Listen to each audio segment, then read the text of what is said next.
Hey guys, welcome back to the channel. This is the all new Peugeot 308. This is the third generation and it doesn't really look anything like the previous models. It looks a lot more sporty on the outside and a lot more high-tech on the inside. And in this video I'm going to show you everything you need to know about this new Peugeot 308 and we're going to take it for a drive. But before we do that, don't forget to hit that subscribe button if you already haven't and give this video a like if you liked it. Alright, let's get started.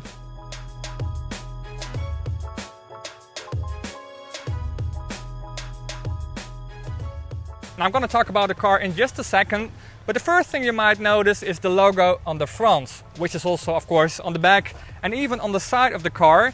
This is the new Peugeot logo and this is actually their 11th logo, and that's not because they change logos all the time, but because Peugeot has been around since 1810. This is their first logo. I will put it on the screen, and these are the logos they used afterwards. Now most of the logos you will recognize. Now back then in 1810, of course, they didn't make cars because cars weren't around back then. They made their first car in 1889, which was powered by steam. And a year later, in 1890, they made their first petrol-fueled car after they had a meeting with Daimler, which is of course the inventor of the internal combustion engine as we know it today. So on the new logo, you don't get a prancing line anymore, but instead you get the logo with just the lion's head on it. And this new 308 is the first Peugeot model to come with this new logo.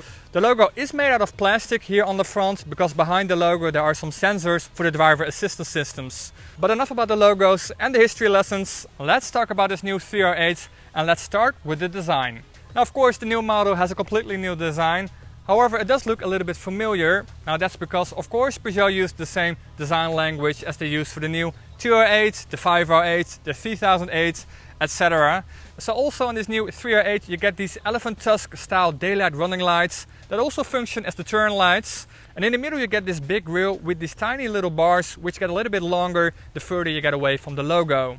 The car also has this long and curved bonnet and you get LED lights as standard, but you can also get matrix LED lights. And on the GT version that I've got here, these headlights look pretty angry, and mainly because you got a bit of extra plastic here that make the headlights just a little bit narrow. But on the more basic versions, the headlights are a little bit less narrow and more friendly looking. The new model also has become a little bit longer, especially on this hatchback version. You get a longer wheelbase. On the SW, the station wagon, the wheelbase is exactly the same as the outgoing model.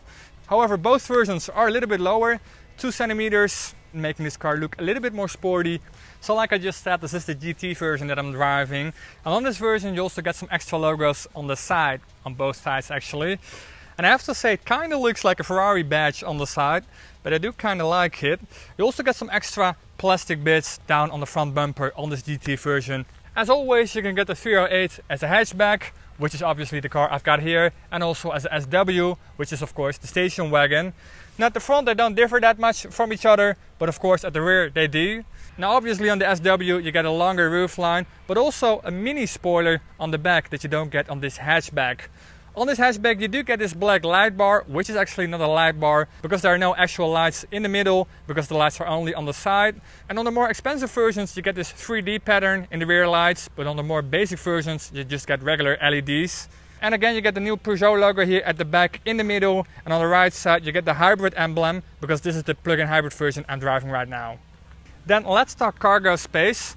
It kind of varies how much space you get depending on if you go for the hatchback version or the station wagon version, obviously, but also if you go for the plug-in hybrid version of either the hatchback or the station version. In the regular hatchback version you get 412 liters of luggage space, and in this plug-in hybrid version you get 50 liters less. And in the SW you get 608 liters as standard and 60 liters less if you go for the plug-in hybrid version. Now of course you can also fold down the rear seats. In this hatchback you can do it in 60/40, and in the SW you can fold them down in 3 parts. The previous model wasn't really known for being very spacious here in the back. Now luckily the wheelbase is a little bit longer on this hatchback, so you get a little bit more leg room. I'm 1.80 meters and I've got the seat in the same seating position as how I would use it when I'm driving, and my knees aren't hitting the seat in front of me, and I can also put my feet under the seat. Headroom is also very good. I'm not touching the roof at all. I've got like 4 centimeters left, so that's pretty good. If you do have really long legs, this isn't probably the best place to be. You're probably better off in the front seats. However, I can't imagine a lot of people buying a Peugeot 308 to drive around with 4 adults on a daily basis. You do get 2 USB-C ports down here, which is really nice, especially if you got 2 kids sitting here. They don't have to fight over the one USB-C port because you got two of them, and luckily they are modern USB-C ports and not old USB-A ports like you still see in a lot of modern cars. You also got some air vents down here, two of them actually, and of course a little net behind the seat. And of course also an armrest in the middle with two cup holders and a little storage space for your phone. The interior is clearly recognizable as a Peugeot interior. You almost get this cockpit-like interior that looks very modern and very sleek. It is a little bit different than you get in other Peugeot models because you get this 10-inch infotainment screen here on top and you get a little smaller screen just below that. On the bottom screen you can see a number of shortcuts or hotkeys, so you can directly go to a certain menu or open an item on the big screen. It's really a clever solution, this small screen, because usually you spend way too much time looking at the infotainment screen and looking for the right item, and usually there are no physical buttons because they don't look modern. So these digital hotkeys are really a clever solution. And you can also set which menus or items you want to place here as a shortcut. So that can be the navigation menu, but also your favorite radio station or even the right temperature that you want the car to be at. You can just tap an item on the big screen and just put it down here on the lower screen, which is just really user friendly. And if you need more hotkeys, there are also some physical hotkeys down here as well. The only drawback of the main infotainment screen is that it's not as fast as your own phone. Just like in many other modern cars nowadays, it's just a little bit too slow, and sometimes that is a little bit annoying. Alright, driving the new Peugeot 308. Now the car is based on the EMP2 platform, which is also suitable for electrified models, such as this plug-in hybrid version. You can get two plug-in hybrid versions, one with 180 horsepower and another one with 225 horsepower. These are very well-known Stellantis drivetrains that you can also find in the new Opel Astra and also, for instance, in the new DS4. Now I'm driving the 225 horsepower version, which has a gas engine producing 180 horsepower and an electric motor producing 110 horsepower. So you can't really combine those two numbers, but the total system output is, like I said, 225 horsepower. Both cars have the same battery capacity of 12.4 kilowatt hours, and they will do 60 kilometers of pure electric driving. Well, actually the most powerful version with 225 horsepower will do 1 kilometer less, so 59 kilometers. But in reality it's basically the same. What is also basically the same are the performance numbers, which is a little bit odd because the most powerful 225 horsepower version will do 0 to 100 kilometers an hour in 7.5 seconds. And the 180 horsepower version, which is 45 horsepower less, will do it in 7.6 seconds. So that's only a difference of 1/10 of a second, so that's not that much. And the most powerful version will do 80 to 120 kilometers an hour, half a second faster than the 180 horsepower version. But again, that's just half a second, but you do have to pay like €3,000 extra to get the 45 horsepower extra, and I'm not sure if that's worth it. So that is something to keep in mind. Of course, you can also get regular diesel and petrol engines. You can get a 1.2 3-cylinder petrol engine producing either 110 or 120 horsepower, and you can get a 4-cylinder diesel, a 1.5 liter producing 130 horsepower.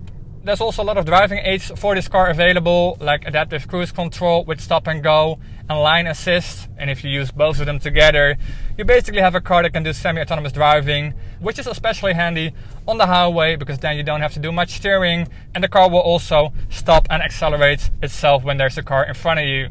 Now the driving experience itself is very pleasant. It's a very comfortable car, but also fairly sporty. The chassis is pretty firm, so you can actually have some fun in the corners.